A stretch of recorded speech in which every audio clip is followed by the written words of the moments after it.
ED ഉദ്യോഗസ്ഥൻ പ്രതിയായ vigilance case അട്ടിമറിച്ചെന്നാരോപിച്ച് ഹൈക്കോടതിയെ സമീപിക്കുമെന്ന് പരാതിക്കാരൻ റിപ്പോർട്ടറിനോട്. പ്രതി ശേഖർ കുമാറിനെതിരെ പരമാവധി തെളിവുകൾ ശേഖരിച്ച സമയത്താണ് അന്വേഷണ ഉദ്യോഗസ്ഥനെ സ്ഥലം മാറ്റിയത്. അതിനുശേഷം അന്വേഷണം നിലച്ച മട്ടാണെന്നും അനീഷ് ബാബു പറഞ്ഞു. ഇവർക്കെതിരെയുള്ള കംപ്ലീറ്റ് എവിഡൻസും എത്തിപ്പെട്ട സമയത്താണ് സാറിനെ അൺഎക്സ്പെക്റ്റഡ് ആയിട്ട് മാറ്റുന്നത്. അപ്പം തന്നെ നമുക്ക് ഡൗട്ട് അടിച്ച് എന്താ സംഭവിക്കുന്നതിനോ കാര്യങ്ങളൊക്കെ നമുക്ക് ഡൗട്ട് അടിച്ച് അത് കഴിഞ്ഞ് പുതിയ എസ് പി ചാർജ് എടുത്തു. ഇതുവരെ ഈ സമയം വരെ നമ്മളെ ഒന്ന് വിളിച്ച് സംസാരിക്കുകയോ അല്ല എന്താണ് സംഭവിച്ചതെന്ന് ചോദിക്കുകയോ ഒന്നും ഉണ്ടായിട്ടില്ല. ഇത് അട്ടിമറിക്കപ്പെട്ടു എന്നുള്ളത് വളരെ സത്യമാണ്. ഇതിൻ്റെ അകത്ത് എന്തെങ്കിലും രീതിയിൽ ആ ഒരു കംപ്ലീറ്റ് ആയിട്ട് ഇത് കംപ്ലീഷൻ വരണമെങ്കിൽ ശശിധരൻ സാറിനെ ഉറപ്പായിട്ട് തിരിച്ചു കൊണ്ടുവരണം. അതിന് വേണ്ടിയിട്ട് നമ്മൾ ഹൈക്കോടതിയിൽ മൂവ് ചെയ്യുന്നുണ്ട്.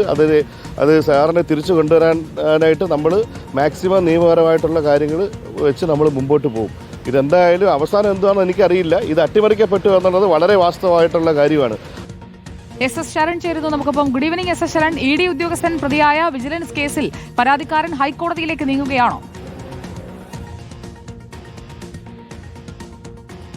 Sujaya, good evening. എന്തായാലും കേരളത്തിൽ ആദ്യമായിട്ടാണ് ഇത്തരത്തിൽ ഇഡി ഉദ്യോഗസ്ഥനെ പ്രതിയാക്കി വിജിലൻസ് ഒരു കേസ് രജിസ്റ്റർ ചെയ്തിരുന്നത്. ആ കേസ് അന്വേഷണം നിർണായക ഘട്ടത്തിൽ എത്തി നിൽക്കുകയായിരുന്നു അന്വേഷണ ഉദ്യോഗസ്ഥനായ എസ് ശശിധരനെ സ്ഥലം മാറ്റിയിരുന്നത്. അതായത് ഇഡി ഉദ്യോഗസ്ഥനായ ഇഡി അസിസ്റ്റന്റ് ഡയറക്ടറായ ശേഖർ കുമാറിനെ 2 തവണ വിളിച്ചു വരുത്തി ചോദ്യം ചെയ്തിരുന്നു. അറസ്റ്റിലേക്ക് പോലും പോകുമെന്നുള്ള ഒരു വിവരം കൂടിയാണ് നമുക്ക് ലഭിച്ചത്. അതിനിടയിലാണ് അദ്ദേഹത്തെ സ്ഥലം മാറ്റിയിരുന്നത്.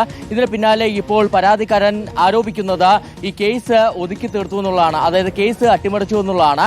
അതിൽ പ്രധാനമായും അദ്ദേഹം കാരണമായി പറയുന്നത് പുതിയ ഉദ്യോഗസ്ഥൻ ചുമതല ഏറ്റെടുത്ത ശേഷം ഇതുവരെയും തന്നെ ബന്ധപ്പെട്ടിട്ടില്ല. അത് മാത്രമല്ല, ഈ കേസ് അന്വേഷണം നിലച്ച മട്ടിലാണ്. അതുകൊണ്ടാണ് നേരത്തെ അന്വേഷണ ഉദ്യോഗസ്ഥനായിരുന്ന എസ് ശശിധരനെ തിരികെ കൊണ്ടുവരണമെന്ന് ആവശ്യപ്പെട്ടുകൊണ്ട് അദ്ദേഹം ഹൈക്കോടതിയെ സമീപിക്കാൻ തീരുമാനിച്ചിരിക്കുന്നത്. എന്തായാലും ഇതിൽ ഏറ്റവും പ്രധാനപ്പെട്ട കാര്യം, നേരത്തെ ഇഡി അസിസ്റ്റന്റ് ഡയറക്ടറായ ശേഖർ കുമാറിനെതിരെ പ്രധാനപ്പെട്ട ചില കണ്ടെത്തലുകളിലേക്ക് വിജിലൻസ് എത്തിച്ചേർന്നിരുന്നതാണ്. അതിൽ ഏറ്റവും പ്രധാനപ്പെട്ടതെന്ന് പറയുന്നത് അദ്ദേഹത്തിന്റെ സാമ്പത്തിക ഇടപാടുകൾ ദുരൂഹമായിരുന്നു എന്നുള്ളതാണ്. അതായത് കോടികളുടെ ഓഹരി ഇടപാടുകൾ നടന്നിട്ടുണ്ട്. അപ്പോൾ സ്വാഭാവികമായിട്ടും ഒരു സർക്കാർ ഉദ്യോഗസ്ഥനായ ശേഖർ കുമാറിന് എങ്ങനെയാണ് ഇത്ര വലിയ ഇടപാടുകൾ നടത്താൻ കഴിയുക എന്നുള്ള കാര്യത്തിലും സംശയമൊക്കെ ഉണ്ടായിരുന്നു. അതിന് പിന്നാലെ കൂടിയാണ് ഇപ്പോൾ ഇതിൽ അട്ടിമറി ആരോപിച്ചുകൊണ്ട് അദ്ദേഹം കോടതിയെ സമീപിക്കാൻ തീരുമാനിച്ചിരിക്കുന്നത്.